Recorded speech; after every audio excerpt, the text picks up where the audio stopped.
একটি পুরনো গ্রাম। গ্রামের মাঠের ধারে দাঁড়িয়ে ছিল এক বিরাট বটগাছ।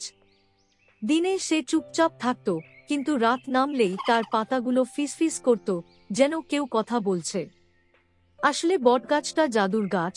সে মানুষের ভাষায় কথা বলতে পারত, তবে শুধু তাদের সঙ্গেই, যাদের মন ছিল একেবারে পবিত্র। গ্রামে ছিল এক কিশোরী, নাম তার মীরা। এক রাতে সে নদীর ধারে খেলতে খেলতে বটগাছের কাছে এলো। হঠাৎ সে শুনল গাছটা গভীর কণ্ঠে বলছে, মীরা, ভয় পেও না, আমি তোমার বন্ধু। আমি এই গ্রামকে রক্ষা করার জন্য আছি। মীরা অবাক হয়ে বলল, তুমি কথা বলো? কিন্তু এতদিন কেউ তো শোনেনি তোমার কথা। বটগাছ হেসে বলল, কারণ যারা লোভী তাদের কানে আমার কথা পৌঁছায় না। তুমি সৎ বলেই আমাকে শুনতে পাচ্ছ। এরপর থেকে মীরা প্রায় গোপনে বটগাছের সঙ্গে দেখা করতে যেত।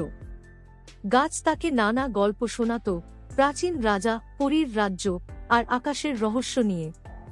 মীরা শুনতে শুনতে গাছকে নিজের সবচেয়ে বড় বন্ধু বানিয়ে নিল। একদিন গ্রামের ওপর ভয়ঙ্কর খরা নেমে এলো। চারদিকে পানির অভাব। সবাই হতাশ হয়ে পড়ল।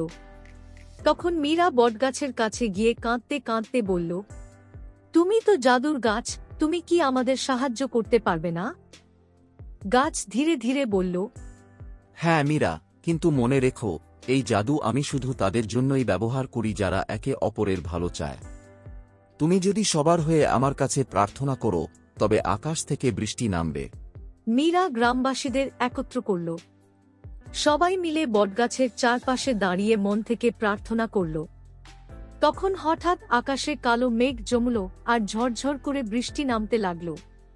গ্রাম ভরে উঠল আনন্দে। তারপর থেকে গ্রামের মানুষ বুঝে গেল, এই জাদুর বটগাছ আসলে এক জীবন্ত বন্ধু, যে শুধু নিঃস্বার্থ হৃদয়ের কথাই শোনে। আর মীরা, সে চিরকাল গাছের প্রিয় সন্তান হয়ে রইল।